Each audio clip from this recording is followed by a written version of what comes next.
ठाकरे बंधू आज युतीची घोषणा करणार आहेत। घोषणेआधी बाळासाहेबांच्या स्मृतीस्थळी अभिवादन करतील। सकाळी 11 वाजता स्मृतीस्थळी अभिवादन करणार असल्याची माहिती। उद्धव ठाकरे, राज ठाकरे यावेळी अभिवादन करण्यासाठी सकाळी 11 वाजता या ठिकाणी उपस्थित राहतील। युतीच्या घोषणेआधी बाळासाहेबांना नमन करणार आहेत।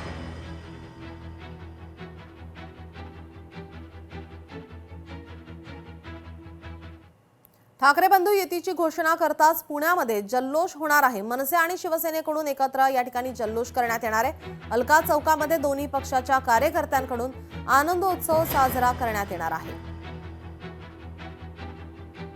ठाकरे बंधूंच्या युतीची घोषणा होताच या ठिकाणी संपूर्ण राज्यभरात मनसैनिक आणि ठाकरेंच्या शिवसेनेचे कार्यकर्ते जल्लोष करणार असल्याची माहिती। शिवसेना भाजपाची रात्री बैठक पार पडली। रंगशारदा येथे रात्री उशिरापर्यंत जागा वाटपावर खलबत झाली। बैठकीमध्ये सर्व 227 प्रभागांवरती सकारात्मक चर्चा। उदय सामंत, राहुल शेवाळे, साटम शेलार यावेळी उपस्थित होते। नागपुरात पहिल्या दिवशी एकही उमेदवारी अर्ज दाखल नाही। सर्वच राजकीय पक्षांचे जागा वाटप रखडले। सोमवारपासून उमेदवार अर्ज दाखल करण्याची शक्यता। 30 डिसेंबरपर्यंत उमेदवारी अर्ज दाखल करण्याची मुदत आहे। महापालिका निवडणुकीसाठी काँग्रेसचे 40 स्टार प्रचारक आता मैदानात उतरतात। स्टार प्रचारक यांच्यामध्ये आजी माजी मंत्री आमदारांचा समावेश आहे। मोहम्मद अझरुद्दीन, राज बब्बर यांचाही यामध्ये समावेश आहे। या यादीमध्ये कोल्हापूरचे खासदार छत्रपती शाहू महाराज, तेलंगणाचे मंत्री क्रिकेटपटू मोहम्मद अझरुद्दीन, अभिनेते आणि काँग्रेस नेते राज बब्बर, तेलंगणाचे मुख्यमंत्री रेवंत रेड्डी, राजस्थानचे माजी मुख्यमंत्री सचिन पायलट, कन्हैया कुमार यांचा समावेश आहे।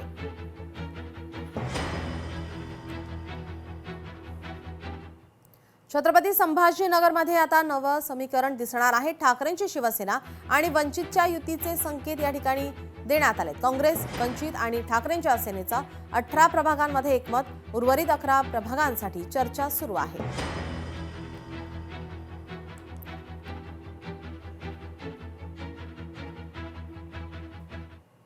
2 सप्टेंबरच्या GR विरोधात नागपूर खंडपीठामध्ये याचिका। सरकारला स्पष्टीकरण सादर करण्याचे कोर्टाने निर्देश दिलेत। राष्ट्रीय ओबीसी मुक्ती मोर्चाचे संयोजक नितीन चौधरी यांच्याकडून दावा करण्यात आलाय।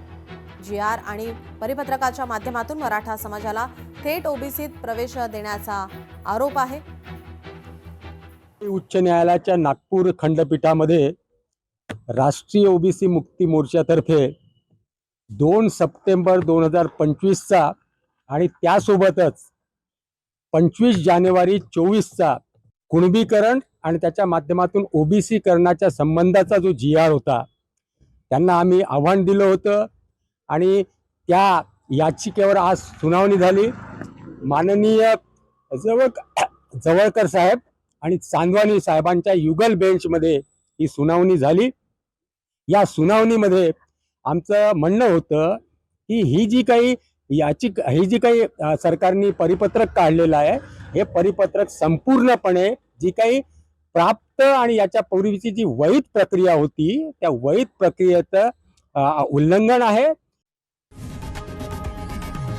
लोकशाही मराठी ऐका, पहा, जागरूक रहा।